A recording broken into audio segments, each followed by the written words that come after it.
Welcome to Life Support Live, the weekly live show that explores how Star Trek can help us to boldly go in our own lives to better ourselves and the rest of humanity. As a famous starship captain once said, and wherever we go, wherever our mission takes us, we'll try to have a little fun along the way. As another famous starship captain once said, who's you're going to be seeing a lot more of very soon. One of my favorite new and old starship captains. Hello, everyone. I am Dr. Ali Mattu, clinical psychologist, and I am joined by my friend. I'm Dr. Trek, Larry Nemecek, and one of us is a real doctor. We'll leave that to you to decide who is who. We've got I think this is going to be a fun topic, although it might not sound fun at first. We're going to talk about anger, frustration. Surprise, everybody who voted on the poll this week. Surprise. We're going to talk about revenge. We're going to talk about frustration, rage, all this sort of stuff. What we can do to move forward in more of a logical way when we're so emotional, and how Star Trek can help us to deal with all of this. So right now, we would love to hear your feedbacks in the comment section. What's your favorite Star Trek episode or film that deals with anger, rage, frustration, revenge? I know, Wrath of Khan. Yes. We're going to talk about Wrath of Khan. We know it's everyone's favorite. Beyond Wrath of Khan, what's your favorite episode? What's your favorite story that deals with those are two anger? different movies. Oh, what's that? I said those are two different movies, though. Wrath of Khan and Beyond. Oh, I see what you're doing there, Larry. It wasn't much, but it was something. You know, there's a lot of anger, rage, revenge in Star Trek Beyond too. So we could talk about that as well. Everyone who is here for the first time, this is a live show where we talk about Star Trek, how it can help us to boldly go in our own lives during these uncertain times. And Larry, this is a interactive show. There's two main ways to interact. How can folks do that? It's interactive. Well, if I'm just going to make it up, then I'll just say, why don't we just say everybody can chat in the chat, whatever platform you're on, and I will just say up front that Facebook is going to be the most active chat room. So if you're on Twitch, watching us on Twitch, bless your hearts, but we're not going to be looking at you constantly. But we'll try. We will try. Or YouTube, but Facebook is the best robust chat place. Or you can Skype in with us on camera. Good Lord willing and the creek don't rise too high. You can Skype in on camera you sit up there in the corner, over there in the other corner. Yes. Life Support Live host. If you Skype to that, text us first. Go in and then text us and let us know that you're in the waiting room. It'll help. So Christoph said that Larry's way louder than Ali. Christoph, I just changed my levels, so hopefully that evens things out. The problem with Larry and I is we do other shows week to week, and we always change our levels, and so it's always funky getting all that in balance. Hopefully we're in balance. And yes, Jared, Dr. Trek and Ali are both wearing the same shirt, apparently. So we coordinated. We have our life support blue today. Well, for those of you just tuning in, last week's special episode caused a fracture in the time stream, and we've actually branched out into, this is the Kelvin Universe version of Life Support Live, where we all dress alike. Yeah, that's true. No. All right, so let's get into this. I was kidding at the beginning, Ali, but seriously, everybody who voted in our poll, and I hope you do, everybody. I do it on my Instagram and my Twitter feed at Larry Nemecek. But we have one on the Facebook page. Please go and join the page if you can, and get the numbers up. But we have a poll there every week specifically, and our topic this week was a late entry to the poll and never was a winner. But guys, if you read the fine print when you sign the contract, we reserve the right to always pick our own topic. So we'll get to everything eventually. But because you felt very strongly about this being timely, right? I did. And what I was thinking is, and this gets us to our first segment, the briefing room. This is where we explore this issue and how it relates to Star Trek, as well as today, this world we're living in right now. Larry, there is a lot of anger right now. There are a lot of reasons to be angry. I think. You know what? I don't agree, and I'm really pissed at you trying to make me think this. I mean, I will fight you I about am not that, wearing a Dr. mask today. I'm not wearing a mask. Well, I mean, that's let's kind of start with that, right? There is a lot of anger at the coronavirus and COVID-19 and the ways in which our world has changed as a result of it. There's a lot of anger related to the economic collapse that's happened as a result. There's a lot of anger related to people who aren't wearing masks, people who are feeling like they're forced to wear a mask. There's anger at in America, speaking for myself, there's a lot of anger at how our government has responded, local, state, and national. There's anger at, as an American, at our status in the world. Like, Larry, there's not a lot of places Americans are invited right now. I don't blame them. Yeah, and I don't blame them. I mean, we're really struggling to contain this virus here in the United States. There's anger at the racial injustice, at police brutality, as we talked about a few episodes ago. There are a lot of reasons to. And my Uncle Fred. No, I don't have. There's so much anger going on right now, and I really felt strongly that we should talk about this, and we should do an episode about anger, what it is, how to deal with it. And there's so many examples from Star Trek to draw upon that's hopefully going to make this a good conversation for us. Yes. I just saw. Oh, I missed it. I'll find it again. Somebody. Oh, Libby in the chat said, "But being in balance is no fun." We don't have to go as far as Spock attempts to, or some of those other Vulcans, some of the 100% Vulcans. But there's a lot I think we can learn from. And there's so many episodes to draw from. The very first episode that sticks, not episode, the very first film that sticks out for me when it comes to anger, like I will never forget this scene. It's from Star Trek VI, The Undiscovered Country, and this was the first ever piece of Star Trek that I ever watched in my entire life, and it's what got me into Star Trek. The mashed potatoes scene. The bash. Guess who's coming to dinner? It's the scene. No, I mean shooting the mashed potatoes with a phaser. That was. I remember watching. Oh, right. I got really mad at that scene, but probably not for the same reason that you're going to have on another. No, it's like, what do you mean? There's mashed potatoes and a phaser in a galley on the. No, I'm kidding. It made me so mad. No, go ahead.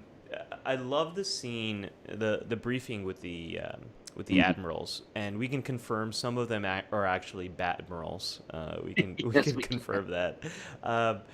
What we see is Starfleet is being briefed, and the crew of the Enterprise is being briefed on this mission to Kronos and to negotiate peace talks because the Klingon Empire has suffered this Chernobyl-like disaster, and they won't be able to survive.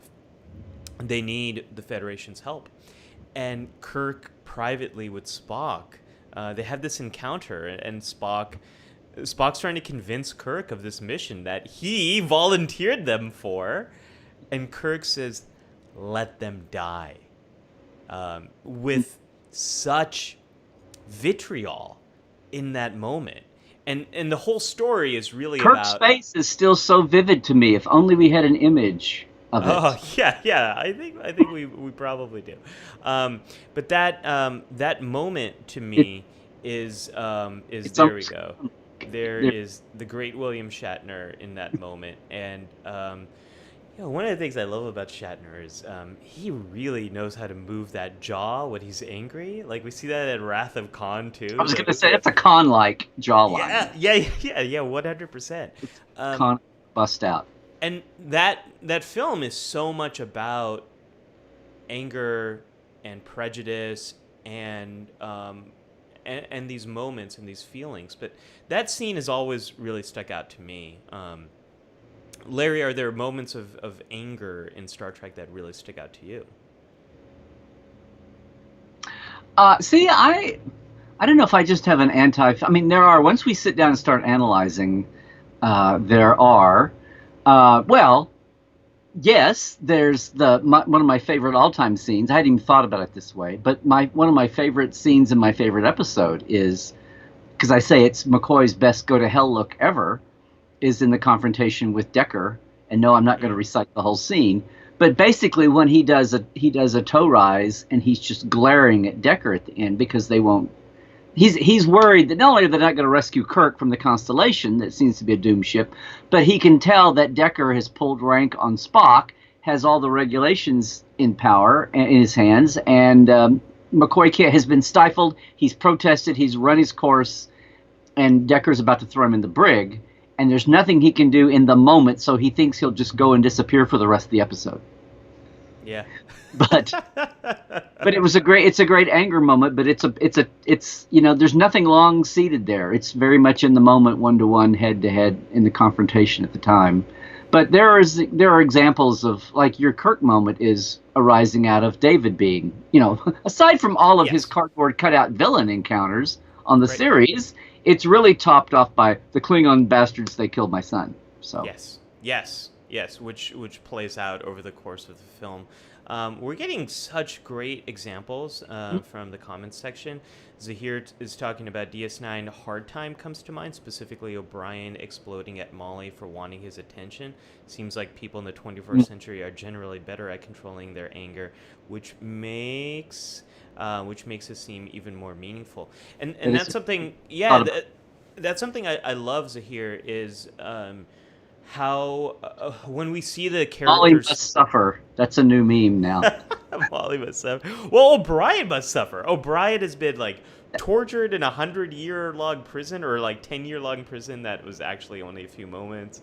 That's what I was referring to. Yeah. Right. There's I'm sorry. Hello, everyone. We're welcoming Dr. Ali from Psych World, where he may not know about the memes like O'Brien must suffer. But yes, that's exactly what I was talking about. I haven't seen that meme, but I can completely understand it.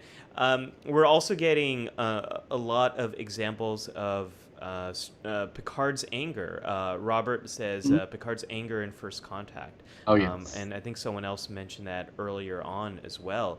I really love these moments, and for the reason that Zahir mentions is sometimes Star Trek can feel like this very utopian future that we are aspiring to, but sometimes we might struggle to see ourselves in that, or to see the characters struggling themselves, and anger is a really great example of that, of something that makes these characters feel so human.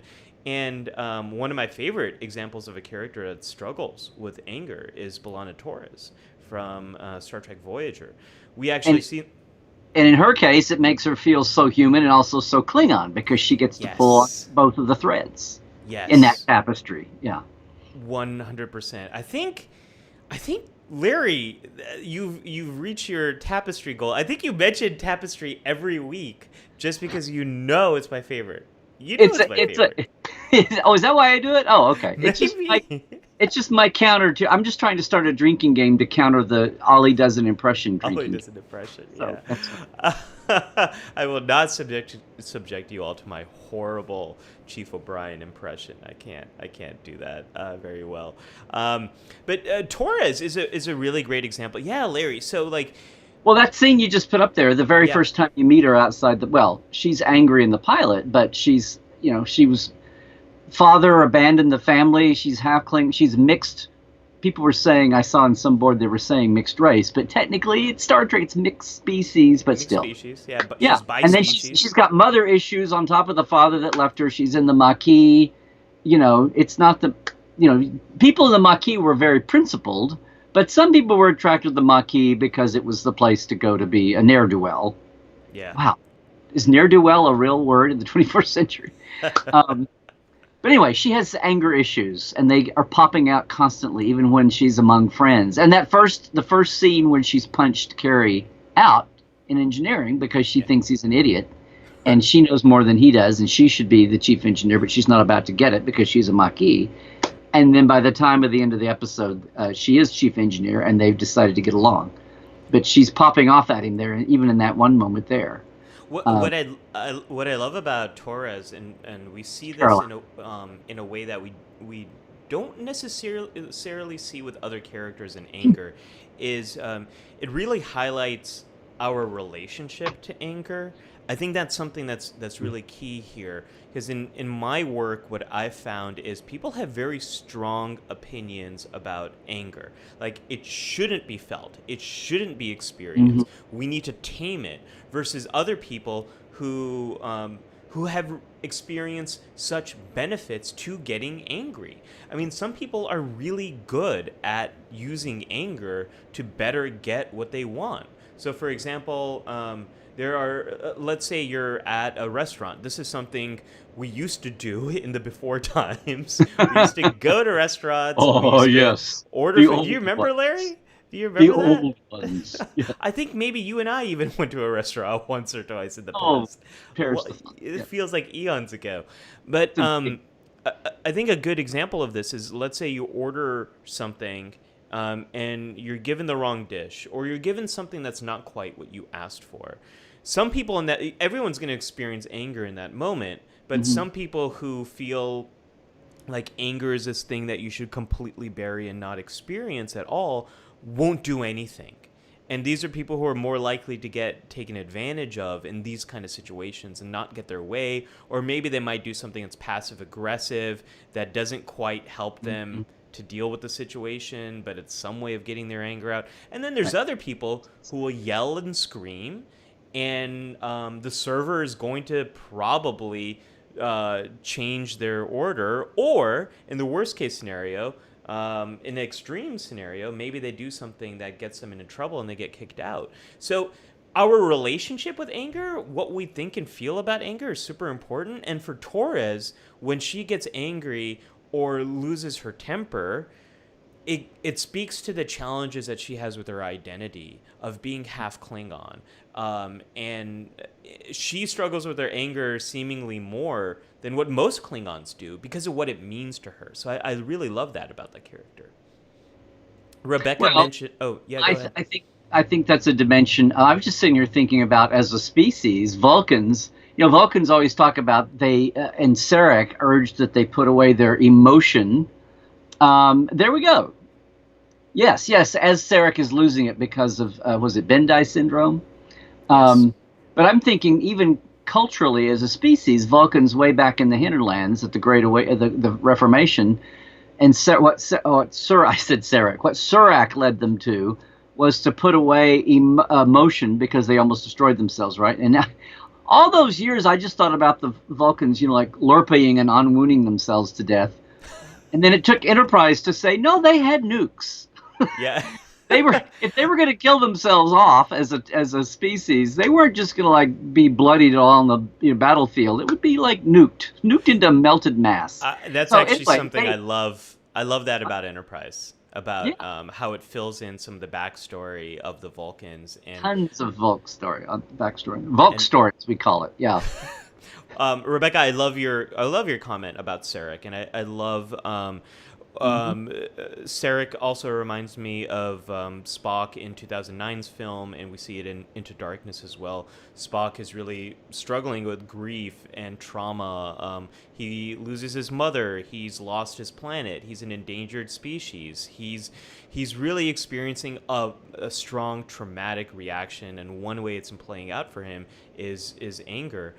Scott mentions in Day of the Dove the entity literally lives on anger and aggression. Wait, the entity is a troll. The moral of the story moral of the story is everyone laugh, love each other, and don't feed the troll. Always good advice. Thank you for that, Scott. Yep. Yes. Here's another comment here in the chat from Libby on Facebook. She says, and I know this as just knowing news, but she's got a personal connection. I'm angry, she says, that in New Zealand it is so well controlled. The best controlled. It's the best country in the world, apparently. It's so well controlled, they get to go about their business, whereas in the U.S., no one cares about others, it feels like. And she says her brother lives in New Zealand, so she's much up on it. Yeah. Jared's updating the life support drinking game. Take a drink when Ollie does an impression. Anyone sings Tapestry reference. This is why I so missed you last week, Larry. During the first half, I didn't have anyone to sing with during Star Trek Insurrection. Oh, okay. So you had Picard and Worf. And Data. What do you mean? It's not quite the same. Dan's mentioning our sound levels again. I just adjusted them again, Dan. Let me know if that helped out as well at all, and let me know if we're having any problems here. The sound is the sound. What? So, Larry, I also want to speak to a few other moments. So we talked about. Yes. We alluded to Khan a little bit earlier, but we should also. Khan's got like all these levels of anger. Yeah, let's unravel those levels. Yes. Let's unravel that tapestry of anger, shall we? Okay. So. Well, that last scene is like at the end of his rope. Right. He's half dead. He knows he's going to die, but damn it, I'm going to take you all down with me. That's where, that's the vengeance of Khan, FKA, the original title of the movie. The whole vengeance anger thing. Well, let's talk about that because,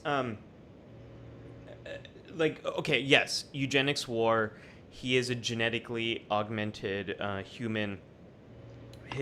Not only are all aspects of his humanity beefed up, but also his anger, his rage, all that sort of stuff. We know the backstory here.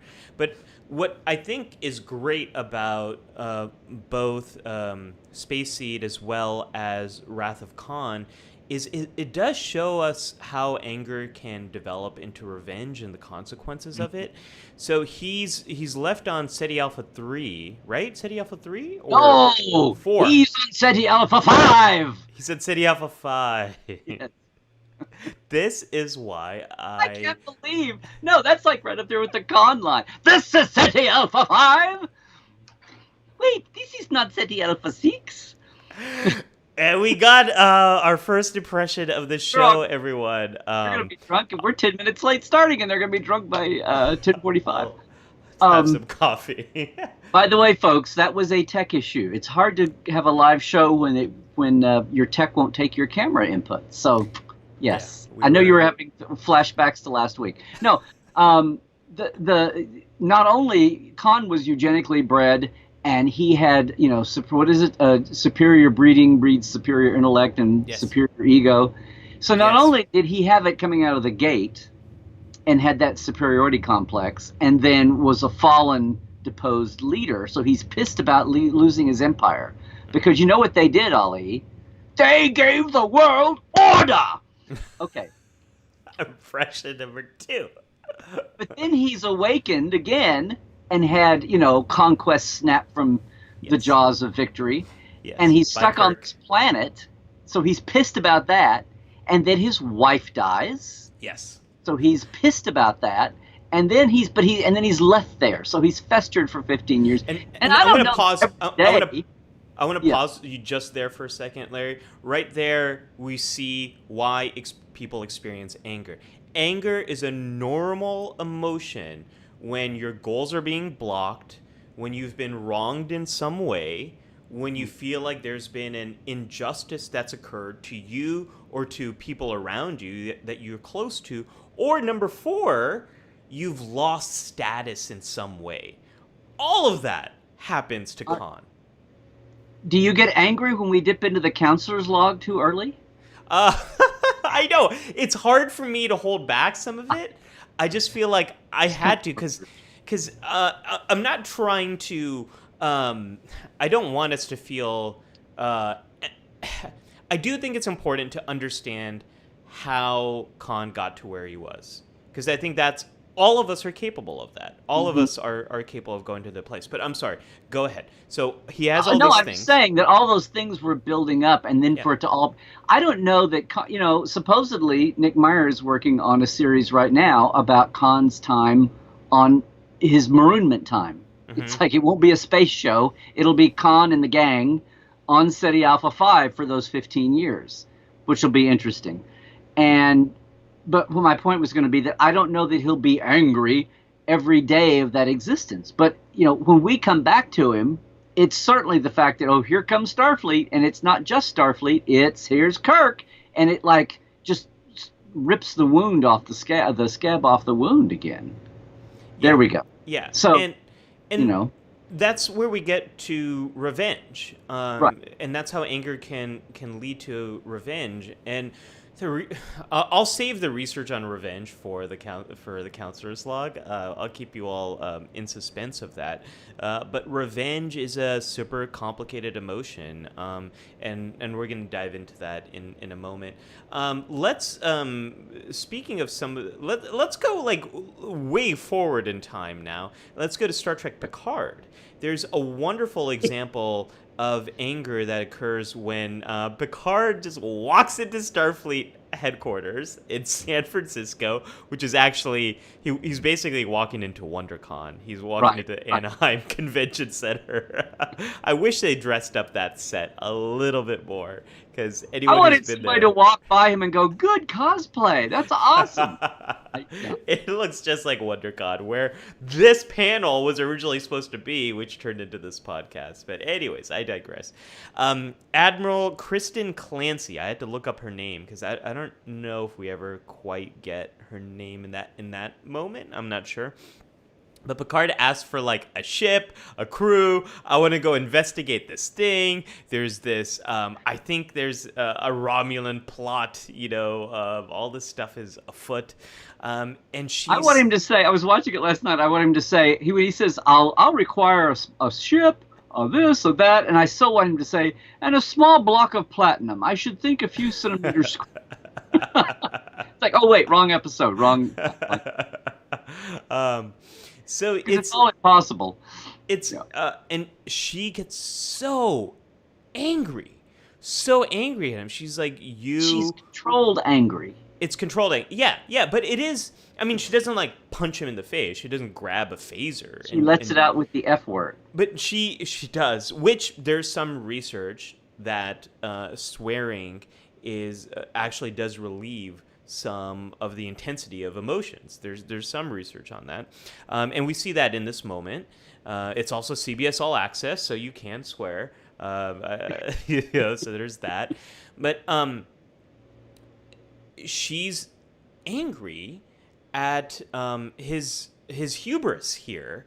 That this is a guy who, from her perspective, left Starfleet, left him at a very difficult time, had this interview where he said all this quote-unquote bad stuff about Starfleet and the Federation and how they handled it.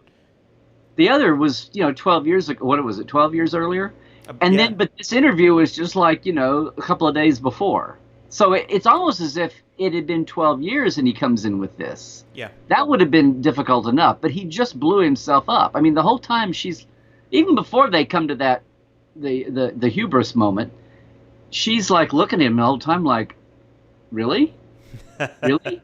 That's where he's used up all his capital, her not screaming at him just the minute he walks in the door. Well, she's let him walk in the door. She took his meeting. Yeah, so. the massive Rebecca saying Picard deserved what she dished out, and I completely agree with you, Rebecca. He was being ridiculously arrogant. He had no idea of the privilege in his mind that he thought, well, I'm Captain Picard. I could just kind of they'll just give me a ship, right? Even though I like surrendered my commission and I resigned. Don't you know who I am? Yeah, exactly. So anger there is so called for, and anger is one of those things that it can completely take us out of our daily routine. It can snap us into action, and a lot of time that's for the person who's getting angry, and the person who is the target of that anger. It can be a very effective way of communicating that you've crossed a line here. This is not okay. If she just calmly said, "No, Picard, I'm not going to give you that," it wasn't going to impact him the way it did. Request denied. Request denied. Yeah. um, so there's that's a wonderful example from a recent show, but I also want to go back to we had Larry. We had a lot of examples from Deep Space Nine, not just O'Brien, but we've got going back to the beginning Well, of Star if you Trek live Deep in the Space dark Nine. and the grit your whole life, then yes, it's the darker, grittier show. We have Sisko and Yes. Picard, and how angry Sisko is at Picard, blaming Locutus for Wolf 359, for the destruction of his ship, of his wife, for his wife's death. We also see there's this wonderful episode. Remind me again of this. It's a Man of Lone when Odo is falsely accused of murder. And you basically have a Yes. lynch mob there, not to Yes. go into the racial aspect, but you've got a mob that wants to right out of the gate. It's such a reinforcement of the original Frontier. You know, it's the fort on the frontier. It's whatever it is, and you've got the lynch mob coming to the sheriff's office to grab, the person out of cattle rustler or whatever, and Sisko even fires in the air, which is hysterical, to settle the mob down. But you have that the part of this topic about anger, and we talked about it, was we think about individuals being angry for individual reasons, but the really ugly thing, and the thing that relates a lot to today again in a lot of ways and in the past, is I said mob anger, but like group anger, Yes. because it's the same outcome, but it's a different dynamic and obviously has different repercussions, plays out on a bigger field. But that's a case of angry mob. And why are they and it's out of, what is that, out of fear? I mean, we can talk about that. Yeah. Speaking of mobs, there's that episode from The Next Generation, in which Data is Thine own self. where Data's sort of on this planet and trying to figure out what the heck's going on. His memories are sort of compromised, and over the course of the episode, he's trying to solve the cause of this problem that's infecting everyone, but the people on the planet blame him for it, which he is in some way responsible for too, if I'm remembering Yes, that episode yeah. correctly. But we see how that's a great example of what you're talking about, Larry, about how anger can quickly mobilize a group of people. It gets back to what I just said a moment ago. Anger is one of the fastest ways to break people out of their routine. Anger has been shown to be the best way to get out the vote. Getting people upset and mad and outraged is the quickest way to get them to break Yes. their routine and get them to do something. And it can be tracked and or even manipulated. Yes. We might say positively or negatively. You Yes. might stampede people to the polls out of fear and anger. Yeah, with maybe fear animating the anger. But And who you vote for. something that's perceived as negative or something that's perceived as positive. It's like either here's a disease that we need to stamp out, or here's a cancer that needs to be cut out. I mean, Yeah, we saw that with the protests in Michigan, where people were protesting the shelter-in-place orders and the shutdown of the economy. And this gets to political anger and political outrage over injustices, which I think one of the best storylines that features this is the Maquis. We can look at this from the Deep Space Nine episode, The Maquis, and we can also think about it in larger terms as the storyline, The Maquis, and what happens with the Maquis. In that Deep Space Nine two-parter, we see Captain Sisko. Actually, he's commander at that time. He's still Commander Sisko, and his old colleague, Lieutenant Commander Calvin Hudson. They reunite, but over the course of the two-parter, you realize that Hudson has actually aligned himself with the Maquis, and you see anger play out really beautifully between these two characters who know each other and are friends and colleagues. And Sisko's outrage over Hudson leaving behind his duty to Starfleet and betraying Starfleet. So again, we have outrage over injustice. Sisko's goals are being blocked. He was there to kind of like address this Maquis situation, and his closest friend has, in his mind, betrayed him. Yeah. Betrayed him, betrayed the Federation, betrayed his badge, the whole, yeah. And flip it, from his perspective, the Maquis are outraged because of these negotiations that the Federation has had with the Cardassians. They feel left behind, that they're being their settlements are being turned over to the Cardassians, and the Federation doesn't care about them. This is one of those things that gets to this idea of a sacred value. Those are things that people feel like they can't negotiate on. Sacred values can be religious, but they also can be very secular. Like in the United States, freedom of speech is often seen as a sacred value, that this is something we can't compromise on. And land, throughout history, land and where you live has often been a sacred thing, that they'll give up their lives to defend their land. And we see that with the Maquis. So I don't think you and I have ever really had this debate, like who's right, the Maquis or the Federation, and I don't think there's a right or wrong answer for it. But we see outrage as it relates to injustices play out so well with that episode, and then later with Eddington and Sisko's feud and revenge with that storyline with Eddington as well in Star Trek Deep Space Nine. Yeah, well, it's amazing. This could almost be a K3 factor when we deep dive. But the whole Maquis storyline, you think of DS9, you think of all these episodes, and even the last of Next Generation, too. You see the roots of it, and then preemptive strike with Ro when she leaves to go join the Maquis. But the whole reason the Maquis existed was to give Voyager a little more drama. They were like, what are we going to do? So then they make up this thing about the Maquis, and that's what Voyager was doing, and that's what creates that'll be the running tension on the ship, which immediately is vanillaized, right? But originally it was this is how we'll have some internal turmoil versus what we encounter, week to week, planet to planet. And so they decide, well, let's build it up. Look, we've got this luxury. We have the timing here. We'll use the end of Next Gen and DS9 to build up this Maquis storyline. And then it's, Ira and Michael are like, oh, well, if we're going to do it, it's not going to be like a one and done. If we're going to do it, let's do it right. Let's embed it in the fabric of the show, the tapestry of the plot, if you would. So it's amazing. I mean, people talk about now the whole Maquis experience and the arc, and they probably don't talk about it as much as they ought to.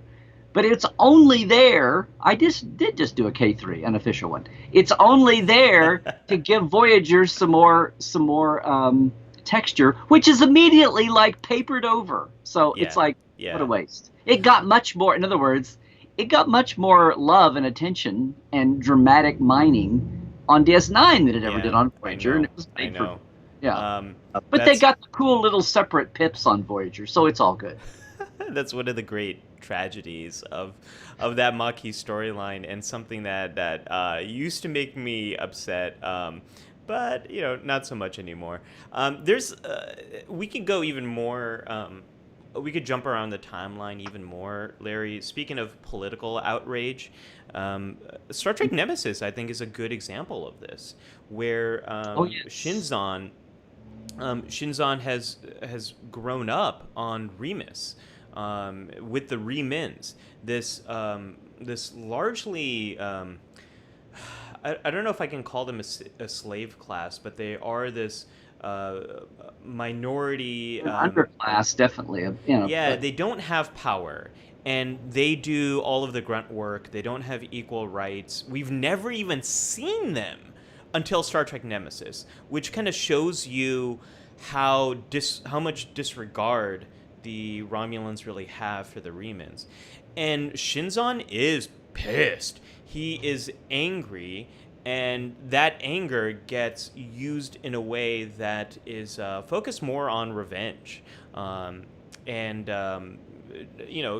You could even say you could even say that he was personally angry and vengeful because he'd been thrown away. He was a clone experiment that was just like, oh, here's let's just throw the petri dish bacteria out the window here in the trash, and he's angry, but he's ambitious. and he's channeled. Does he actually sympathize with the Remans, or are they just a tool for his power? Are Yeah. they his army that he collects? I mean, he's Yeah. going to do right by them, and his viceroy is Reman. But it's a thing there of how much he's really committed to their cause, or how much are they his cannon fodder to assume control. Because the minute he finally gets control, we don't get things don't go well very quickly. But Yeah. Well, and Robert's he saying can Shinzon certainly is. hijack their anger and utilize their anger at being a repressed minority and an underclass, and channel that, and tap that energy. And there's certainly energy there. Robert saying Shinzon is angry, cold, and calculating. And the idea that's most interesting to me at the heart of Star Trek Nemesis is Shinzon is Picard. Shinzon has the same great noble Picard blood flows through my veins. I don't know if that's the line. It's something like that. So there's a first Ollie impression for you of the show. But the idea there is quite interesting to me, that had Jean-Luc lived the life of Shinzon, he would be taking the same actions as well. And one of the things to tie into there, this gets back to B'Elanna Torres, your temperament, how intensely you feel certain emotions, is very much impacted by your biology. Like, the range of intensity that you experience certain emotions, both positive as in terms of joy, but also things like anxiety and anger, a lot of that is wired within you. And then if you live a life that is far more traumatic, as Shinzon did, you're probably going to be living at the upper end of intensity of the range that you're genetically inherited. Whereas Jean-Luc lived a very different life, and while he's experienced traumatic things, they were largely as an adult or right after he was out of the academy. So he's at a very different trajectory than Shinzon. So it's nature and nurture are both at fault there, and we see that in Star Trek Nemesis, despite what people think about that movie. Can I do a shout out here? Jason Stoltz has another case, because I'm always thinking equal opportunity across Star Trek. Yeah. Starting with the series, and this occurred to me last night when I was gathering images, but also Jason Stoltz says Archer was angry for much of Enterprise, especially after the threat to Earth. But I would say he was on a low boil anger up right out of the gate about the Vulcans. Yeah. And it was there, and then to have that opportunity present itself of taking the Klingon back to Kronos and having the Vulcans step in. I mean, it's new to us, but in Star Trek years, measured in your years, it was ongoing over and over and over again. And he was living it for his father, that had his Warp 5 engine plans throttled and slowed down. And his father didn't live to see his engine, right? So he's carrying a little family anger there too, as well as his own, but you see it boil over a little bit, and he's respectful. He plays his rank, but he pops off, with an admiral and a bunch of ambassadors in the room, way more than a green captain might. Not a green captain, but captain's got no clout yet and no reservoir. And then yes, the Xindi year really uncorks it, because he's got the weight of the Earth. He's got the survival of Earth, he thinks, on his shoulders, and does some very, the whole kick him out the airlock, come around moment there, how far he descends and what he's pushed to, but then he's got the weight of the Earth. He's got the weight of the franchise when they've been threatened with cancellation. He's got a lot on his shoulders. The weight of the franchise. I'm sure that's what Archer was thinking. I better get this right, otherwise my character's a goner. Frickin' UPN, that's what he's thinking. There's a lot of anger there too. That's a textbook. It's a textbook example, Larry, because it gets to that one of the ways and reasons why we experience anger, which is a blocked goal. And so their goal at that time, the Terrans' goal, is to get out there, to explore, to use warp drive. And Archer, as well as many other humans, really feel like the Vulcans are blocking that goal. So that's a wonderful example of that. Robert mentioned that could Shinzon be a representation of a prisoner unjustly incarcerated in today's prison system? And I think that's, Robert, you're getting at a really great idea here, which is how these different systems might lead people to experience some of the things that happen in their life. I think that's a great example. And Dan mentions Shinzan to me is a bit like Crawl, woefully underwritten antagonist. I agree with you, Dan, and that brings us to Star Trek Beyond and Crawl, and we've got a character who's really angry. Yeah, and I think for Crawl, what was his human name, Larry? Do you remember his human Edison. Edison, right. Edison, what we see happening with his character is a huge loss in status. And that's another one of the things that can lead people to anger and outrage, is when they feel like their status has really been reduced or compromised in some way. And we see what happens with that anger, and he sort of gets warped using the technology that he uses. If only we could take every clinically hyper angry person and just encase them in a new makeup job, so that we can more easily identify. I wish Idris Elba got a chance to act more without any makeup. He's such an amazing actor, and I wish we had more of that in Star Trek Beyond. Lots more examples we could go through here, Larry.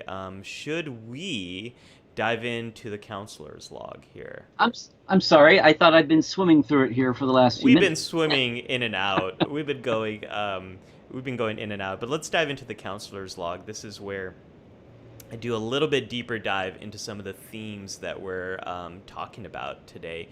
And talked a lot about anger and why we experience anger, how it's a normal emotion.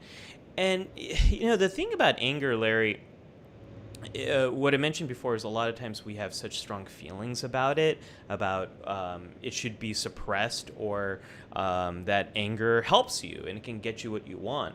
I would argue that a lot of people who have experienced a lot of benefits to anger, might not be so aware of that belief, but maybe they just know that if they say and do these things that it is helpful for them. Just speaking from my own history, I've kind of historically been the guy who, if I don't get what I'm supposed to, I don't want to say anything about it. So if I get something at a store and it like quickly breaks, or if it's not what I wanted, it's historically been hard for me to go make that return because I feel bad about it. Whereas my wife is so good at being assertive that, like, if something doesn't happen, she's so good at expressing anger in a healthy way to ameliorate the situation. She always asks for the manager. She will. Because I know Nuan she'll go is there. Not a Karen. She's obviously not a Karen. No. She will. She'll go there if needed to, but she often doesn't need to because she's so good at being assertive. And assertiveness is different than anger. Yes. But you need to be a little upset in order to be able to express it. To be motivated and to yes. Yes. Yes. Yeah, and so anger. Well, social. It's almost like if you've got an angry population that's righteously justified in being anger, it's the difference between rioting, revolution, and voting. Yeah. No, and as an individual, it's like, now what's my choice? It's going to be, do I go shoot the manager, or do I come in and silver tongue my way into getting what I want?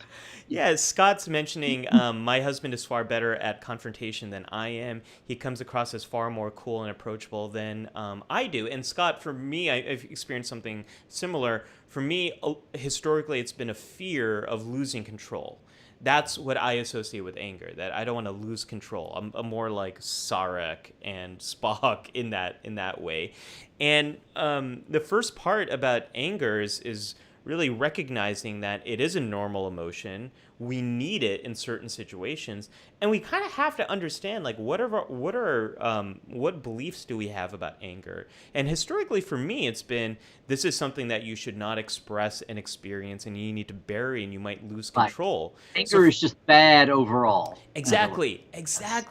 And Larry, that's led me time and again to not get what I deserve in certain situations, Right, or which is equally bad. which is equally bad. Yes. Not only, Or and not only do you not at least try to fulfill what you think you're owed, but now it's been. I mean, the downside. It's like, what's worse, exploding in the moment? Well, no one needs to explode because that's going to be not helpful. But the even worse is this. What do they still call it? Stuffing, when you just keep everything down and everying down. And I it's, don't know if we've ever called it stuffing, Larry. no, I mean when you stuff your emotions inside. I think historically, therapists have called it repressing. Okay, pressing, but Yeah, stuffing. You're just thinking about Star Trek Six: Undiscovered Country and the mashed potatoes again. I guess so. No, but yes, repressing is the more clinical word, but people that stuff their emotions and don't let them out, and after a while, you've packed your cavity so far that it's going to be a short fuse, and you blow up. And that's I don't do that. Maybe once or twice that's happened, but I'm the same way. I'm a nice guy who goes along, but I remember some of the advice that Renee Echevarria gave me when I was first in L.A. He said, Larry, you've got that nice Oklahoma Midwestern attitude, but they will eat you alive and run you over here in L.A. if you don't. So then it's like here I am smiling and being happy and friendly, but I'm smiling with my armor on. It's like, so that's the kind of thing I think about with Nuon, your wife. You're talking about how she, but there's times when I think if we're just in a personal thing in a moment, despite our training or our skill set or whatever it is, there's times when people lose their patience in the moment. Yes. And you think, this whole meme about the Karens and the self-entitlement, however it plays out, maybe because it's like it's a what's the word there? It's almost not psychotic. What am I saying? Sociopathic? No, I don't want to use the buzzwords too loosely there. But people that think they're entitled all the time and don't have a filter.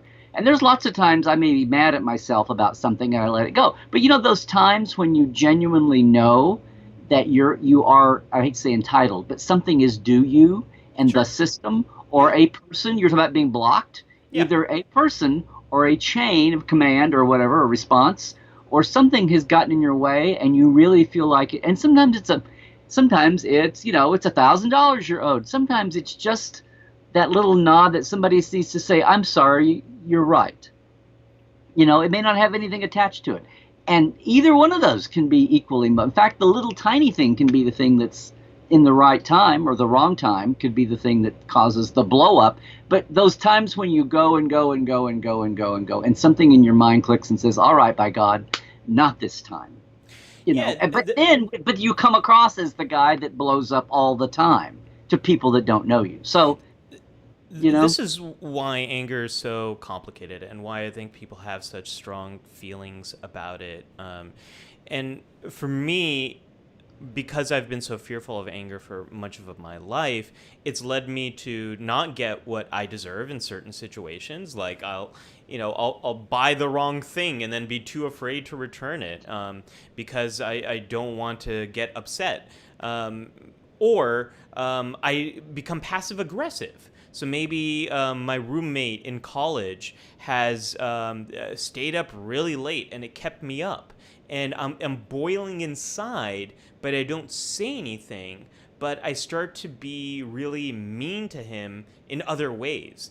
So anger is one of those things where for some people, it's not so much like anxiety where there's a clear path forward on how to deal with it, or sadness where there's a clear path forward. With anger, for some people, we want to help some people to experience more of it because they're too repressed. Exactly.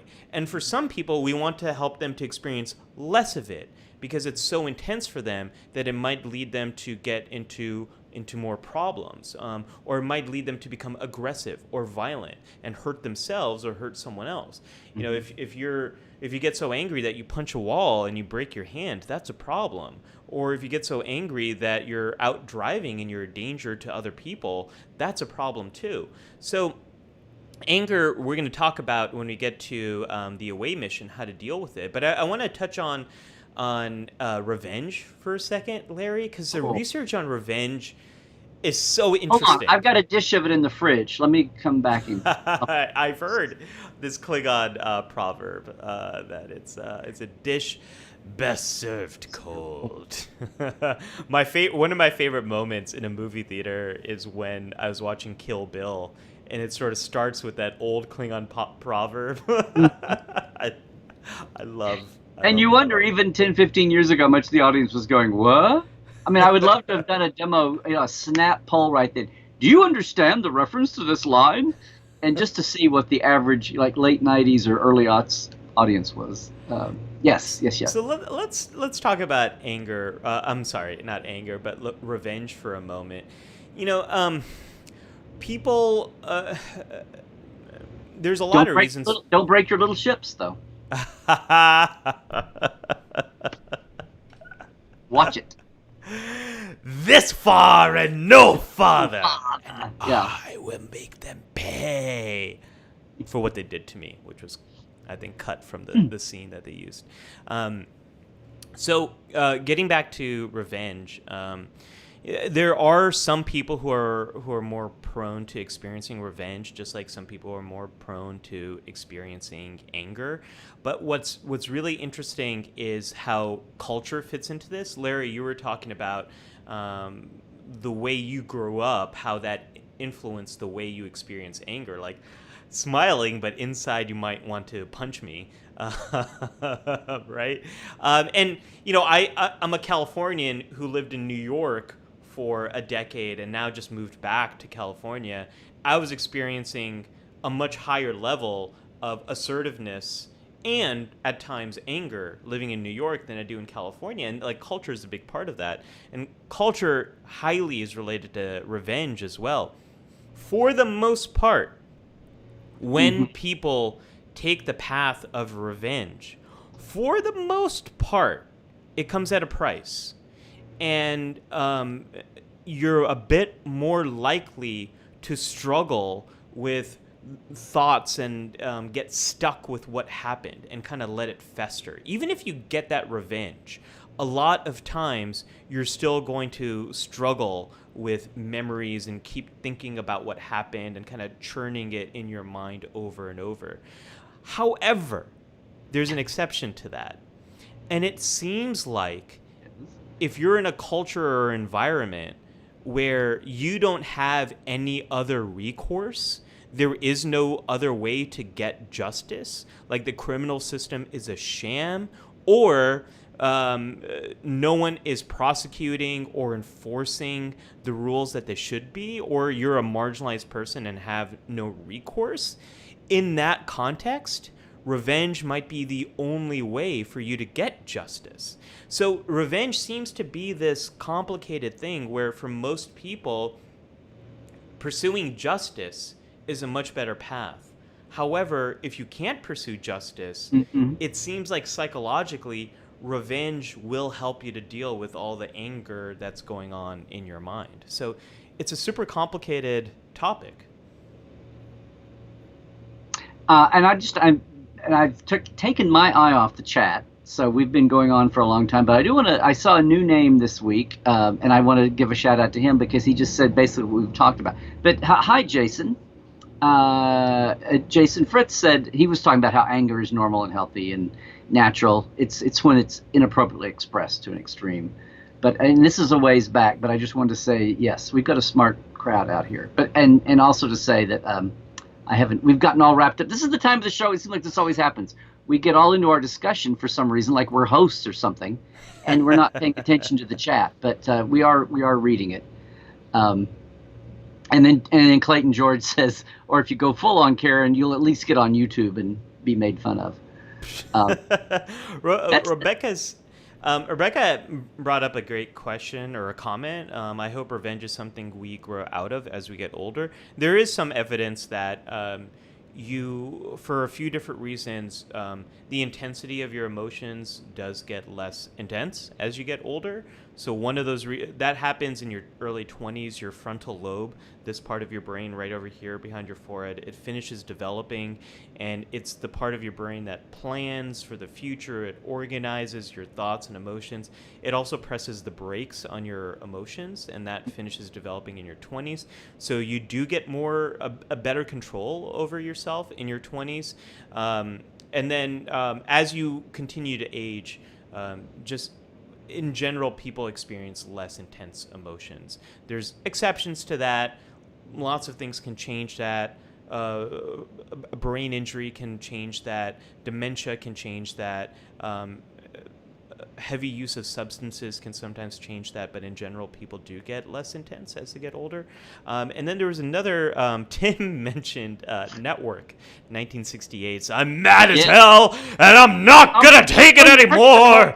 You have to do your hand like this. You have to have your hand like this. Wonderful movie that I think there was Bryan Cranston, I think, recently did a play on Broadway about Network. A wonderful movie if people want to check it out. Zahir is mentioning I Don't Chill. Zahir, is that, for some reason, I feel like that's a Star Trek reference. Is that a Star Trek reference? I missed, what was it? I'm catching up. Chill. Oh, or maybe he's referencing he's out of coffee. I don't know. But Zahir, I hope you get some coffee there. And on Twitch, only here says, I swear I just saw your beard grow. Maybe I squeezed it out a few centimeters. I hope you didn't make him angry about it. Larry, I'm going to talk more about what to do with emotions when we get to the away mission. I'd love to jump into the K3 factor. This is our part of the show where we might be referencing some kind of deep cut or something that maybe people haven't noticed before. What's our K3 for today? Well, our K3 this week is, and again, that's a reference back to the only reference we can find in the original series. Okay, for mental health, aside from a tricorder. It's right there on the biobed monitor. No, this is a very short and sweet one because I gave you a bonus already. You got a freebie K3 factor. No, we've been talking. I wanted to go back to Thine Own Self, and the angry mob in that. And the reason that feels like a comfortable meme, that show was, it's like that show had a lot of heart to it, but I don't know. It wasn't the case where the costumes weren't like racist African tribes, but maybe they were still a little on the nose. Well, that whole story was conceived by a freelancer named Christopher Hatton, who also had the initial story idea for Gambit, I think. Anyway, I love Gambit. I love that episode. Wait, no, sorry. I was thinking of Starship Mind. Never mind. Not a huge fan of Gambit. Sorry. Space pirates. Gene said no space pirate story, and they finally did a space pirate story. I'm beefing up this K3. No, K3 factor. It was literally at the end of Thine Own Self. And yes, Data has lost his memory, and he was transporting some radioactive material, and he doesn't know what he is. He feels like he's human, and he's gradually figuring out that he's not. But well, not human, but whatever that humanoid race is. Yeah, whatever. They're Barkonians from Barkon 4. What do you mean? There you go. Are you dismissing a whole planet there? How planetist of you. No, so this culture, they're dying. Their water's poisoned. They're getting radiation sickness, but it's like a late Middle Ages culture. They don't have a really advanced scientists, except they've got one or two scientists who think they're scientists, and they're running around spouting, wacky doodle, observed but not tested, hypothesized. Right. Anyway, they have no clue, but she's pronouncing, cures. But the bottom line to this is, if it feels quasi. It's not on the nose totally, but it feels quasi. Basically, Chris Hatton, this freelance writer, pitched it as Data as Frankenstein. So it's like, what if Data, with all of his ability and technology, well, he would be unleashed if he was either overtaken, which is an old trope, we've done that.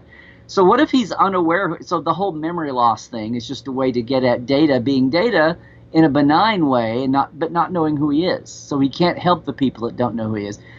But he's actually doing something to harm those around him. So it's the whole thing is Data and the little girl, Data with the scientist, Data, he's not a creation, but Data, and then in the end, when he's discovered to be a monster, the locals. I mean, it's almost pitchforks and torches. Oh yeah. It's yeah. I didn't know that. I didn't know that was the high but concept pitch. The whole pitch line for that was Data as Frankenstein. I love that because number one, that shows to how TV shows and films are often pitched. Jurassic Park is Jaws on land. Speed is Die Hard on a bus. A lot of times that's how stories are pitched. So I didn't know that, and now I totally see that. And what I love about that is it's Star Trek Into Darkness is Jason Bourne in Star Wars. It's Oh, gosh, that's a good one, Larry. I haven't heard that one before. I love it. It's a 5-minute combat piece on a moving shuttle, open shuttle. But all the time. Here's my own K3. Michael Giacchino is doing the Amok Time score there.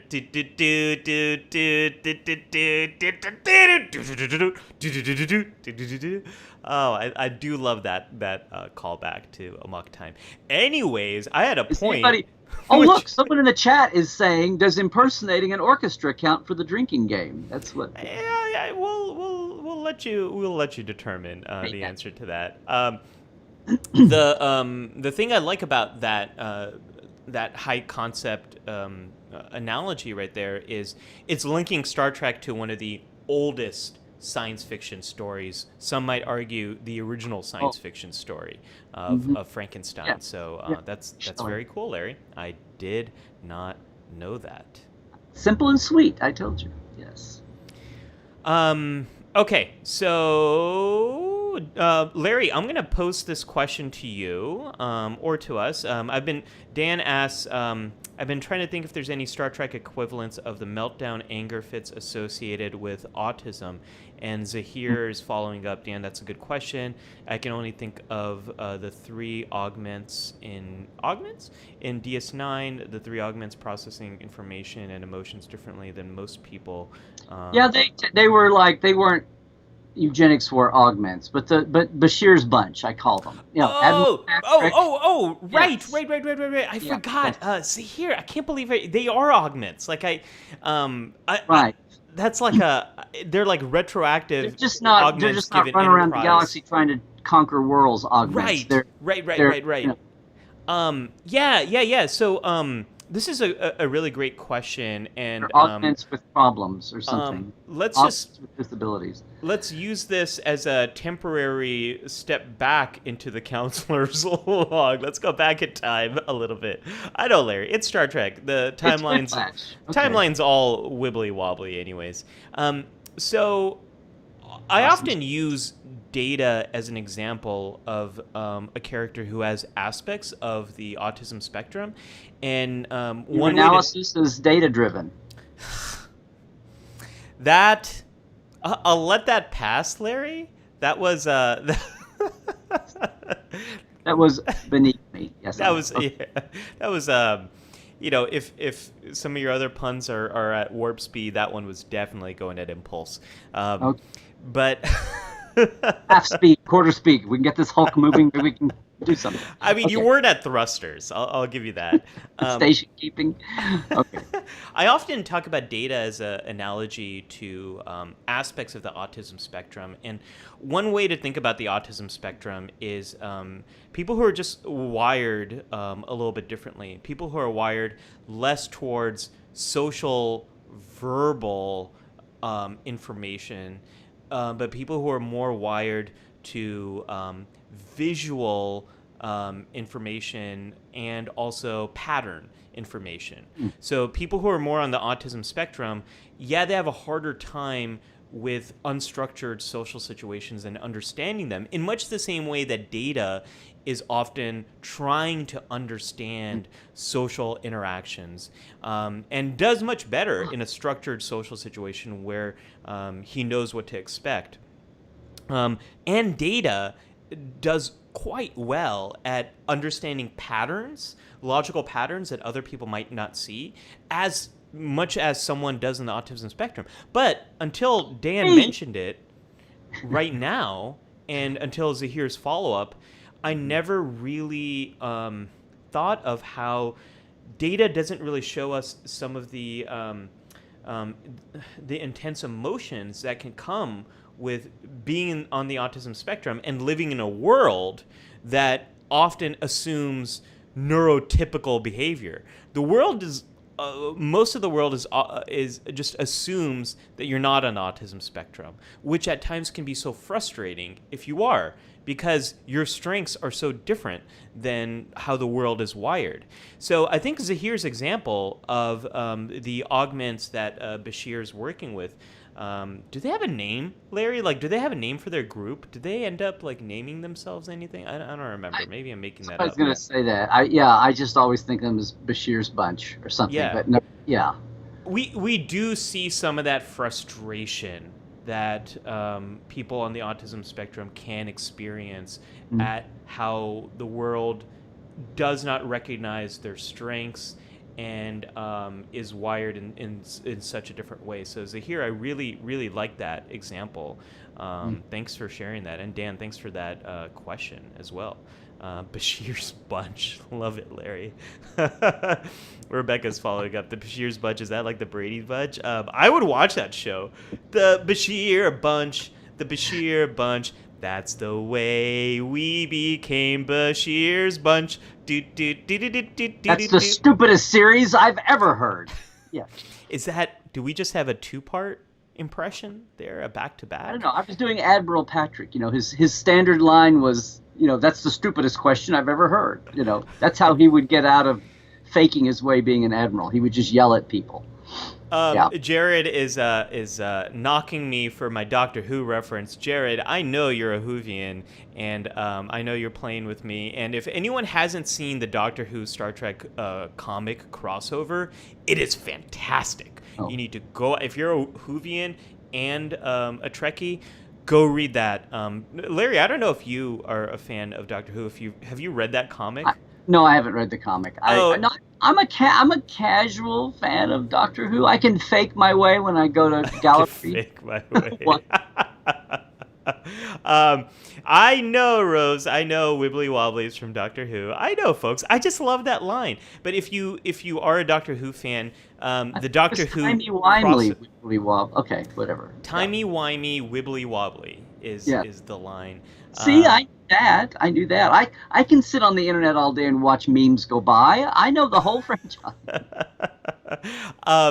The thing about that crossover that I love is it has a later Doctor with the Next Generation crew, and there's a flashback to an earlier Doctor with the original series crew. So it's got the Borg, it's got the Cybermen, it's wonderful. So because of course Borg and Cybermen are. They totally go together. So let's go I to always our away wanted mission. to have. I have to real quick. I have to tell you my ultimate Who crossover that I've wanted to see for years and years. I wanted to have the Borg and the Daleks. Oh yeah. And I wanted to have Dalek rolling down the corridor going, assimilate, assimilate, assimilate. Okay, anyway. You will be assimilated. As you were. Destroy. Okay. A lot of impressions today. I apologize, folks. We've had way too much coffee. And my impression is we should move along. Okay. I'm still catching up on the chat. There's a lot of good comments here, and it's like, oh my god, I can't mention all of these, but they're all good. There's also comments like Robert's. Sorry, Doc, keep your day job. Good to know, Robert.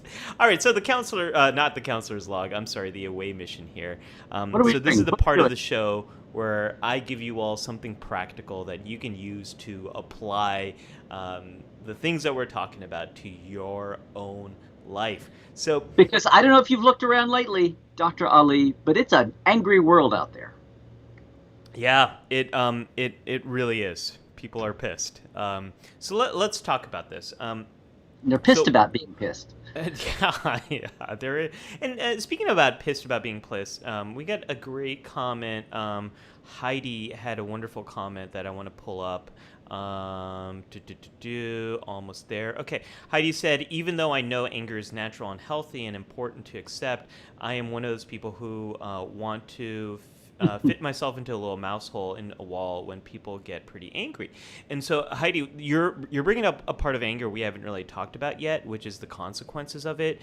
And if you've a lot of people are afraid of other people getting angry for a variety of reasons. Maybe you had a difficult experience in your past where you might have been attacked in some way. Maybe you grew up in a home where a lot of anger was expressed. Maybe you've experienced trauma and you're wired to be what's called hypervigilant. Your guard is up. Your shields are often on. You're walking through the world on yellow alert most of the time. Your sensors are turned up all the way, looking for danger. I can go on and on. That's two. Can we get a third Trek reference here on that? I think three. I got shields, I got yellow alert, and I got sensors. You did get three. Okay. Yeah, I'll give you a fourth. You want a fourth? It's like Sure. you feel like you're always near the neutral zone, and something bad might happen. Wow, I never knew I had so many analogies, Star Trek analogies. It's almost as if your EPS conduits are near the red line or something. Yeah, your bioneural gel packs are always infected by cheese. Gosh. I'll stop with that one. But that's something we haven't talked about, Larry, which is the fear of anger, and especially if you've had experience where you've been the target of anger and it hasn't gone well and you might feel unsafe. Thank you, Heidi, for bringing up that perspective here. So with all of that, the away mission that I want to dive into today is how do we deal with anger? So Larry, what do you think? What's the number one stereotype that people hear about anger? If you're angry, you should go and do what?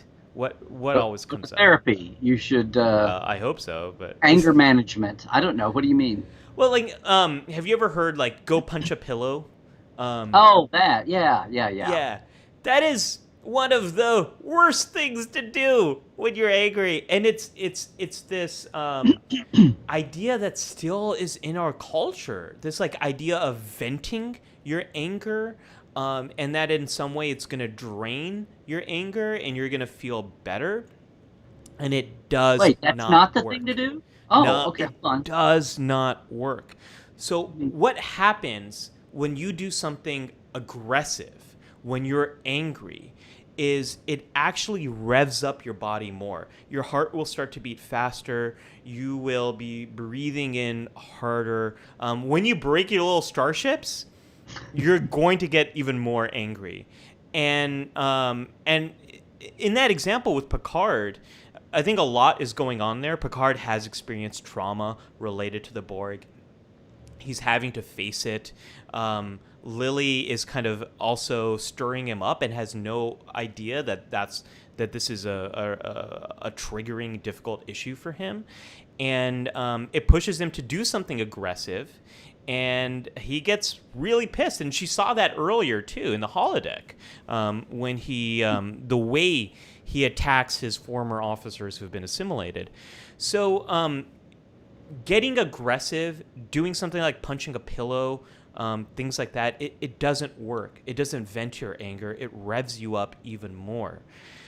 So if you are someone who's experiencing intense anger and you want to experience less of it, the thing to do is actually distraction.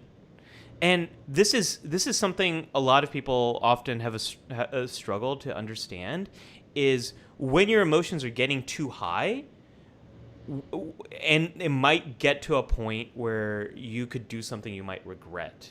Boil over. This is actually when you need distraction. So that might mean doing an activity that's going to create a new emotion. Watching funny videos on YouTube. My go-to video when I'm really angry, Larry, it's the Crystal Light 1984 aerobic championship. It's this ridiculous video where all these people are like dancing to this like super 80s.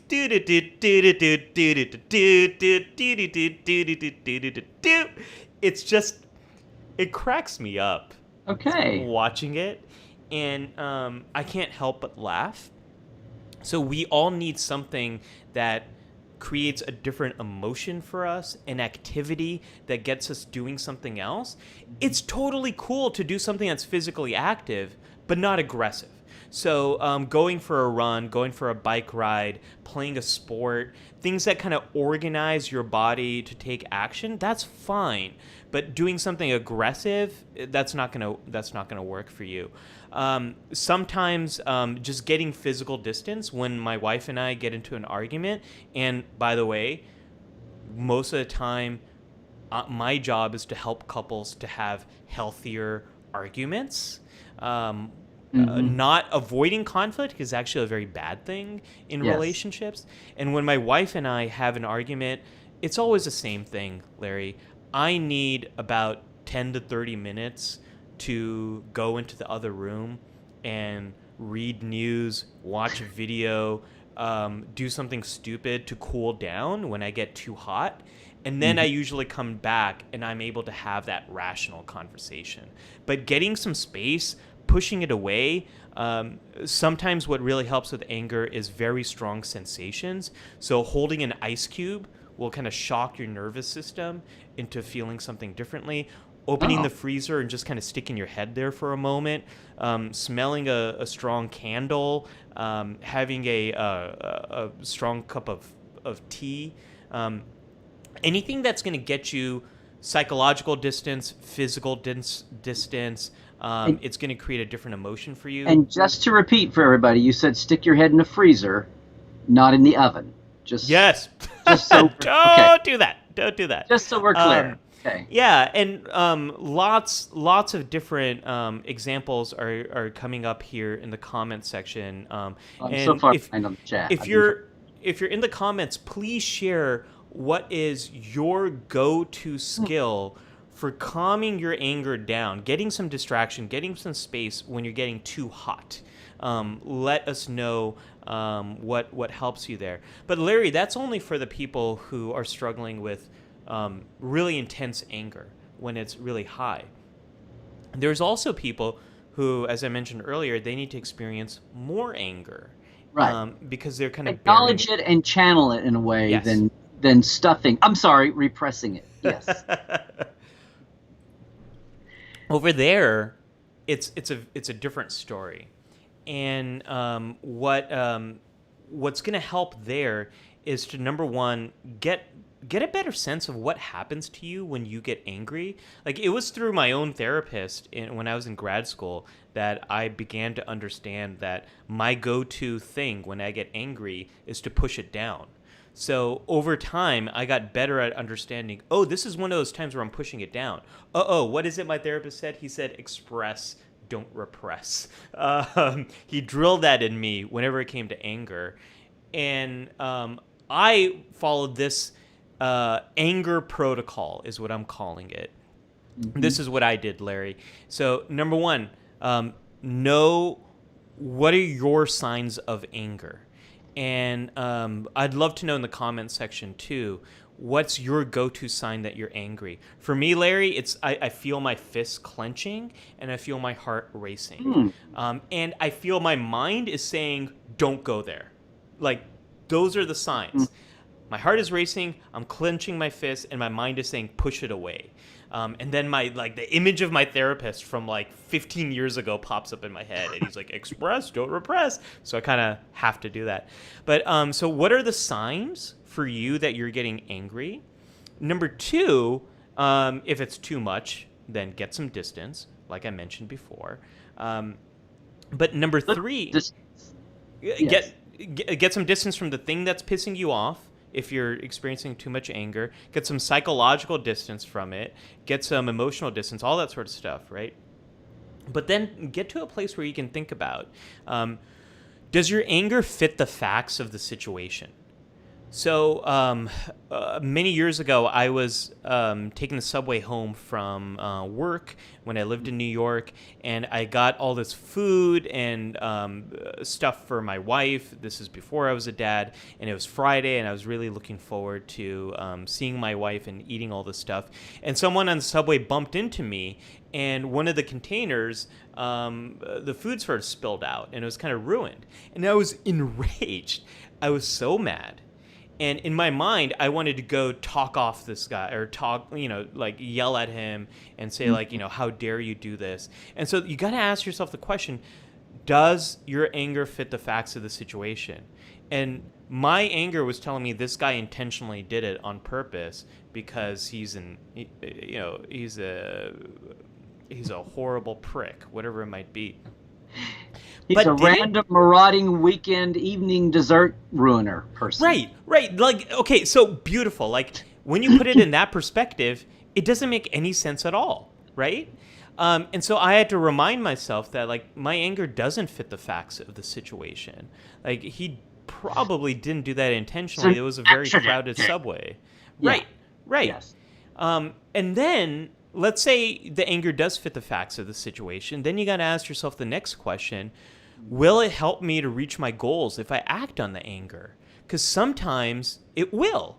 Like if you're outraged over an injustice and you're very angry and you want to do something about it and you want to like donate to an organization or you want to donate your time or you want to tell off someone, sometimes it's gonna help you reach your goals. Sometimes it's not. Sometimes you might not be in a safe situation. Sometimes the other person might be a threat to you, to your life. So think about that process. Like, what does anger look like for you? Do you need to cool off right now? Do you need distraction? Does your anger fit the facts of the situation? And if it does, will it help you to act on it? And sometimes the answer is yes, sometimes the answer is no. Yeah, I just saw another comment here as I'm madly trying to catch up in the chat. Heidi, once again, has another great, Heidi Charlotte Hogyard. She says another thing about that autism spectrum and anger is, and this may apply to a lot of the rest of us, is that emotions, sometimes we could be guilty of maybe being on the extreme ends and not living. I mean, we live in the middle most of the time, but when we start talking about getting to things not being normal, that just getting back to a normal state, and but what you're saying there is she's saying that autistic people who suffer with autism have trouble living in the normal to begin with. So maybe doubling down on some of these strategies is even more a thing. But they're good for all of us. Yeah. What you're saying is getting back to a middle ground. You're trying to rationalize. I mean, I was smiling to myself because sometimes in the moment when we are boiling, you're talking about analyzing. Will this affect my goals ultimately? Will this sabotage my own mission? I mean, yeah, people who are self-sabotaging, if that's one of the ways they do it, they blow up. They don't achieve their goals because they can't. Does their anger fit the facts the way you just said? Right. That's a whole rationalization process. That's the point. It's like they're not capable of being rational. Exactly. And you got to get to that. You got to get to that place. That's first degree murder. That's the whole thing of, were you rational or were you not mentally healthy or were you rational? Well, people do irrational things. That's the word. I mean, there's sometimes I kind of cringe watching the legal system try to grapple with this and apply it to jury verdicts because it's like, well, of course they weren't rational in the moment. Oh, temporary insanity. That's what I'm talking about. Yeah, and whether it was calculated or temporary insanity. Which I should say is, if you look at the research on that, it's rarely ever works in a courtroom is temporary insanity. And that's a legal term. That's not a mental health term. But it's something that is shown all the time in TV shows. But in real life, it very rarely ever flies. That's a great point, Larry and Heidi. There's a treatment called dialectical behavior therapy, DBT, which is all about helping people to get to wise mind. So if you think of wise mind as being in the center, and we got this Venn diagram, and over here we got emotion mind, where we're just like reacting to things that we're feeling immediately, and over here we have like rational mind, where we're way too logical, we're way too Vulcan. So Bones is here, Spock is here, we want to be in the center, which I would argue is more Kirk. Kirk is often the synthesis of Bones and Spock. Kirk That's is a great often analysis. I It's almost like they're a triumvirate or a triad. right. Oh my God, I've never thought of that in 55 years, Ollie. Almost like the pathos, egos, logos thing was sort of planned there from beginning. I don't know what Trek fandom has been doing for 55 years, not talking about it that way. No, well, people often portray Kirk as being emotional. I really think he's the beautiful integration of the two, and a great example that speaks to what Heidi's speaking to. Lots of great examples coming here from the comments section. Robert is mentioning music is one of those things that helps him to distance himself from his anger. And we talked about music in a previous episode, how it is this mind-altering, emotional-changing time machine. So that's I really like that example. Scott is talking about walking away from a situation is something that really helps him. Sometimes it just takes 10 minutes, sometimes an hour, but he gets to a place where he realizes life is short, it's not worth it, the day's being wasted, let's end this thing. I like the way he's talking about it. Libby says, right now there's no one to distance from, which is part of the problem. Normally I'd go somewhere special, but I can't do that right now. That's a really great point, Libby. It's a lot of the ways in which we have to cope with these things are more limited now. So this is where I kind of tell people to think of a holodeck. Like, what's something you can create in your home space that does help you to go somewhere else? And that might be, someone mentioned it earlier in the show, watching Star Trek is a great way to like get some distance here. Maybe watching something, maybe listening to music, maybe taking a bath, maybe taking a hot bath, or maybe taking a cold bath. Sometimes taking a nap or just laying down in your bed gets you distance. So what's something that's pretty low tech. There's one here from Jared. I'm looking way back. He said his best anger management tool is the video game The Sims. Yeah. What about video games and recreational things like that? Is that too intellectually, motor skill? I mean, look, some people, it's all individual. Like some people to get. Well, I mean, if that's what works for you, works. Yay. But I'm saying theoretically, you were talking about don't go punch a pillow. Is video gaming? Is that enough intellectually? It's channeled through your brain, so it's going to be the same kind of. It depends on you, and it depends on the game. So, for example, for some people. The controller survives. Yeah. Well, yeah. Like, can you... Exactly. That's a good way to think about it. For some people, a colleague of mine, we had a big debate about this. She said, my greatest tool at dealing with anger is my kickboxing class. And it gives me a lot of... it gets my energy out, and it makes me feel empowered. And for some other people... kickboxing might be too aggressive and it drives their anger up. Same thing with video games, like what game you play. For some people, it might rev them up too much. For some people, it gives them that outlet and psychological distance. So it kind of depends. Larry, lots of great examples of anger, of how people experience it, which is the first way of learning how to cope with it. Scott talks about heart racing and sometimes my fingers and toes get cold. Scott and I, we're really mind melding here on the way we experience anger. So maybe we should hang out and talk about our things that make us upset, because apparently we're very similar here. Rebecca says, I clench my jaw when I'm angry. Robert says, I shut down. Beware the dog that does not wag its tail. I really like that. Still waters run deep. Yeah. Yeah. Libby, my sign I'm getting angry is I want to punch someone or something. That's not socially acceptable. Absolutely. Lots of great examples. We've come so far on that realization. Zahir, I'm more passive than I need to be because I avoid anger, because I don't like the aggressive person I become.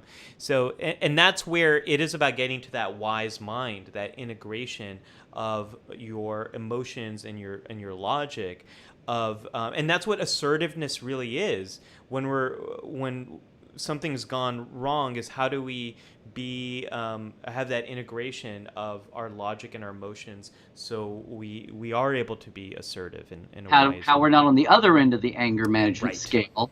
Right. How we follow Renee's advice to not let LA chew you up and spit you out. You know, Yeah. I hate to say stand your ground, how to get what you need without being obnoxious, or, you know, what you're due, and stand up for yourself, basically. Yeah, totally. Dan's talking about in the moment. I think that can be as challenging as calming your rage. 100%. Yeah. Dan has a great example here. I think it'd be difficult to see the wood from the trees. 100%. You know, it's that gets back to my example of being on the subway. Is I only was fixated on this person who I thought was targeting me, when I lost sight of the fact that we're in a very crowded subway at rush hour. And everyone's just trying to get home and get out of those warm, stinky subway cars. So lots of really great examples are coming here. Stelios from Europe, who complimented us on having a Europe-friendly streaming time, which is you're welcome. We tried, yeah. Yes, he said watching movie trailers from the 80s and 90s calms him down, just to throw some colorful. That is great. They're so different, aren't they, Larry? Like, there's a narrator, you know, imagine a world where time flows backwards. You know, they have these, like, in a world where my voice calms down angry people. Or the rom-com ones, Larry? Like, yeah. He's down on his luck. She's an entrepreneur. She's not. Yeah, right. That's a great example. And speaking of that, Rebecca says reading calms me down.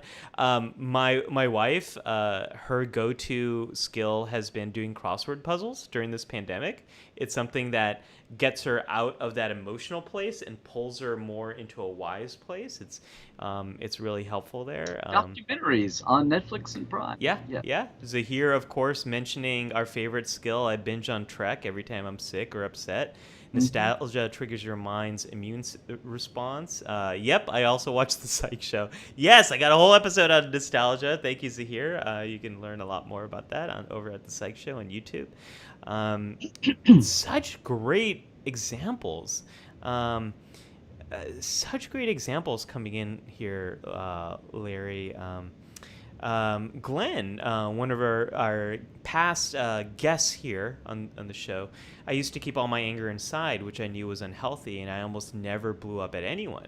I finally got a standing punching bag that I can hit repeatedly when I'm angry, and that transitioned into becoming part of my weekly workouts, making a fun way to release my anger. So that's a really great example, Glenn, where I talk about like venting your anger is not a healthy thing, but for some people, physical activity that helps organize your mind and body is a good thing. I was going to say, the minute it becomes part of punching something in the moment may not be helpful in the moment or long term, but if you're incorporating it into it, now you're rationalizing, or now you've engaged the brain, so by definition you're doing right? You're doing something with it. Yes, that's a great way to think about it, Larry, because now it's gone from not a purely emotional impulse thing to something that requires rational thought and organization and control. And I think that's a big difference between venting your anger and like punching pillows versus some type of controlled activity that requires skill and thought and practice. Absolutely. Heidi's mentioning, when I get angry, my pulse increases and I start to feel tense, then I shut down. I don't like being angry because I did grow up with a parent and a brother with anger issues, and I don't want to be that way. That gets to everything we were talking about before, Heidi. Larry, you were about to say something before I was going to say, I saw, so Stephen, my nephew's with us again here, and a past call-in guest. He, aside from having an example really early on about, you were talking about distraction, and he said, an example, he said like a rodeo clown after a bull ride or something. But anyway, it's a distraction for people, emotional. But anyway, here he says he's in the Army. I shouldn't say what he's in. Maybe I'll have to be shot. He says the Army has a wonderful resiliency program, Hmm. which that we haven't even 1 week. I go there because we think of soldiers immediately, but as we see, it's across the way. One of these weeks, our topic will be PTSD and everything associated with that, and we've got that Wasn't in that Star our first topic, Larry? Didn't we talk about trauma? Was that week 1? Well, that was generic trauma. I'm talking about acronym trauma now. Oh, well, I've always wanted to talk about PTSD in Deep Space Nine. So yeah, maybe we should do that. I think we. Anyway, Anyway, we could also talk about resiliency too. We haven't. He's talking about as a scheduled, as a bureaucratic, as a programmatic, not problematic, as a programmatic thought thing. He says the Army has a wonderful resiliency program, and he would love to see your thoughts on it. It's probably a manual, so I don't know if we can get into it right. Yeah. Well, it's a the armed forces have. It goes back to the history of clinical psychology as a field. My field really has the armed forces to thank for our existence, because what happened with World War I is and World War II. There weren't enough psychiatrists, enough physicians to deal with what was called shell shock at that point, which was PTSD, and they took what were academic researchers, psychologists, and brought them in to help them to treat this big problem of trauma that was happening with World War II. And with World War I, I should back up, psychologists were brought in to help to do assessments of who's the best fit for different positions in the military. The problem with some of that is some of that research was really based on racist ideas and racist IQ tests. And so, if you were a person of color, you were automatically often put on the front lines. So there was issues but there's been, since the beginning of my field of clinical psychology, there's been a strong relationship with the armed forces and of like one of the best treatments for treating trauma has come out of a partnership with the military and with psychologists. So there's a lot we can explore there. A couple of things I wanted to mention here, and by the way, folks, we are deep into our hailing frequencies. In case you hadn't noticed, they've been open for a while. We've been backing into everything sideways today, so it's a wacky. This was all planned. It's a wacky day for us, Larry. It does no good to get mad about this kind of thing. Just let go. But don't distance yourself from our episode. Please keep watching. Tim says, no better cure for vented and built up frustration than go for a walk among nature and/or walking a pet dog. Going for a walk is good for so many things, and we've talked in the past about how nature is so healing. And if you're in a time and space where you can do that, it's a wonderful thing. You mentioned walking a dog or a pet, and something that's so great about that is it can pull you out of that emotional place and get you into more of a wise place, because a dog can require a lot of your focus and get you focused on different things, and get you taking care of someone else or something else can be a great way to get distraction from the things that are really frustrating you and pull you into that wise place so you can kind of deal with this problem. I want to answer Dan's question over here. Isn't anger detrimental to brain chemistry? No, you're wired to experience anger in the same way that you're wired to experience fear and sadness. The problem is really if happiness you experience... Too? Is happiness in there? Can happiness be an emotion the brain is wired to experience? Yeah. Happiness is complicated. Maybe we want to talk about that. I thought you were going to leave that out. Okay. The brain is only wired to experience negative emotions. Okay. No. Like joy. There's so many positive emotions as well. It's not detrimental in any way. You're wired to experience these things. None of these emotions stay there forever. The problem is if you experience them in the extremes in such a way that it starts to get in the way of your life. So if your anger, if people don't want to work with you because of your anger, or if you're physically hurting yourself because of your anger, you're punching walls, breaking hands, or if you road rage, if you put your life or someone else's life in danger, if you're causing fights and hurting people in your family, friends and family, that's when anger is a problem. But everyday anger is a normal emotion we all have to experience. When you're out in public where people are going to have cell phone cameras and you get angry, and then the next thing you know, you've lost your job because 5 billion people all saw you. Yeah, I mean, inappropriately blow up. Yes. It's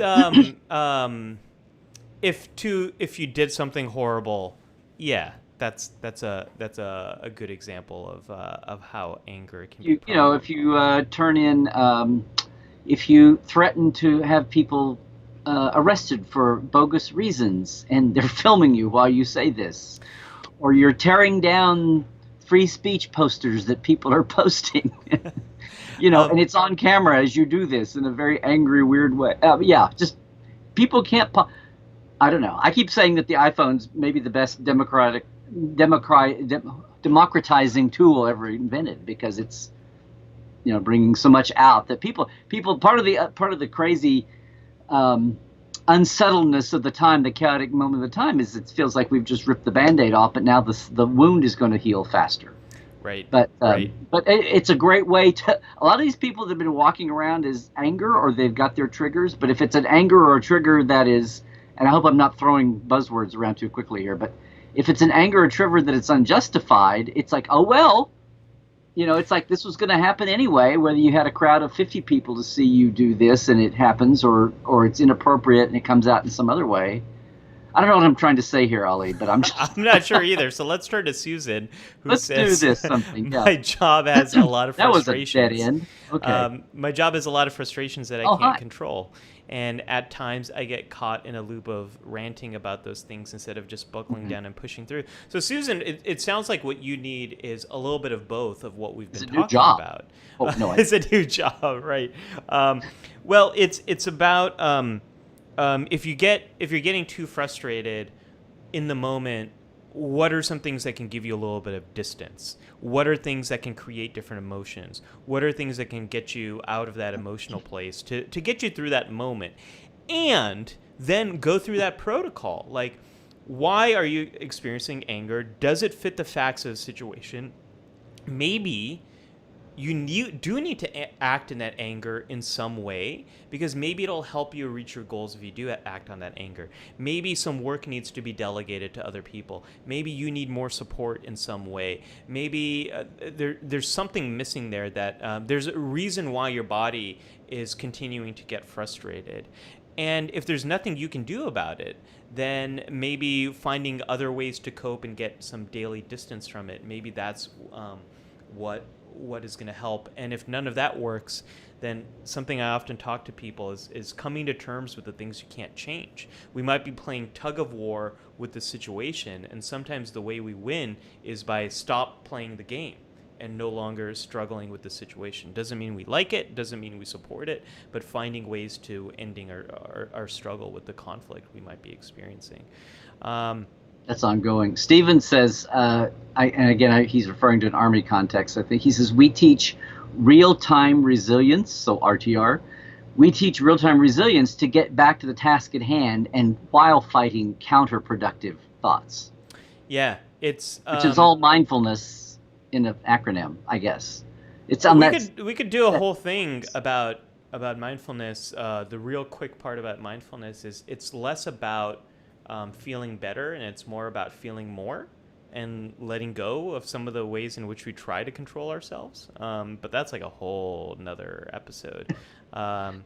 Steven's damn, I thought we'd wrap up in 3 or 4 weeks. I guess not.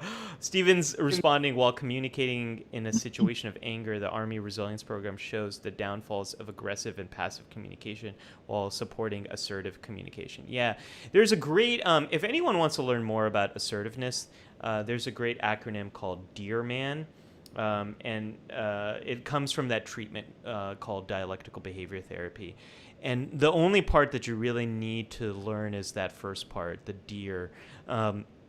D stands for describe the situation. E is express how it impacted you. A is assert what you need. But the key is R is reinforce how this is going to help you. So Larry, I'll share. This is the last thing I'll share. Yes, because in case you didn't know, the Day of Honor live stream is starting at the top of the hour, like right now. So we may lose people for that, but that's okay. Kapla, everybody, if you're headed that way. The last thing I want to share is one of my biggest pet peeves is if I'm in a movie theater. Again, this is from the before times. If I'm in a movie theater and someone around me is talking, my mind cannot focus on the movie if it's happening. My ears keep checking in on the conversation. So here's how I use Dear Man. I'll turn to the person and I'll say, "Excuse me, I don't know if you realize this, but I can hear your conversation." So that's the D, describe what's happening. E is express. It's really hard for me to focus on the movie. That's the express, how it's impacting me. A is assert. So I'll say, is there any way you could stop talking or keep talking outside the movie theater? That's asserting what I need. But here's the key, Larry. Here's what always does it, is the R, reinforce. How is this going to be good for them and others? And I'll say, I don't want people around me to get upset at this, and I don't want people to get upset and to get mad at you. And I've except for one time, it's always worked well for me. And that one time, I don't think there's anything I could have said that would have helped out the situation. A manager had to come and deal with that. But Dear Man, the Dear Man skill is a wonderful way of being assertive. If anyone wants more help with that. Larry, Robert says, thank you as always. Thank you folks for being here. Larry, where can people find more of your work this week? Oh, well, LarryNemecek.com is the big website, and I do want to remind everybody, this weekend I'm offering, off and on this summer during COVID times and crazy times, I've offered a short entryway into Portal 47, which is your mini-con all year long. It's funny to see so much of the world get virtualized. There you go, yeah. It's great to see people get used to doing virtual and Zooming, but we've been doing it for 5 years in the portal and with people that you're still not going to see online. So yeah, there's banners there at LarryNemecek.com, but it's the simple 3-for-2 offer. It's like 3 months for the price of 2, and you're in portal and get all the features every month. But that's there you go. It's almost like I'd planned this. But it's a weekend special, so it'll end at midnight tomorrow. So jump in, and if you're nice, I may even and you say you heard it here, I'll probably throw something extra in. I'll even pay postage to send you something out of my madness here, just because it's been a great. I thought we would be in a world of hurt, but everything's gone virtual, and it's like, oh well, I've been doing this for 5 years. Come on in, guys, and we've picked up a lot. And a lot of them are here with us, some of our newer and our more recent ones. But also, real quick, virtual conventions are happening, and this Thursday would have started. It's like I'm walking through an empty house as I go through the calendar, remembering the conventions that would have been here this weekend. And this coming weekend would have been big San Diego Comic-Con. Yeah. But they've got virtual panels, and they took one of my panel ideas, which was 3 generations of Star Trek science advisors. So in one panel, we got Narain Shankar, who also does CSI and now, The Expanse, and the great Andre Bormanis, who's on the Orville, and Dr. Aaron, who's now the science advisor for current Trek. They're all in a panel that I hosted and moderated and produced, and it'll be on at 5 p.m. Thursday. It's one of the first days of panels. But there'll be all these virtual panels from all across, the genres at Comic-Con's website. So I'll put it on the page when people are interested, and I'll be talking about that too. But just to know, CBS has got a ton, of modern, current Star Trek panels too, also. But that's coming up this week. Thank you, folks, and be sure to check out our Facebook page at facebook.com/group/LifeSupportLive. And with that, live long and prosper. Oh yes, Trek well, everybody.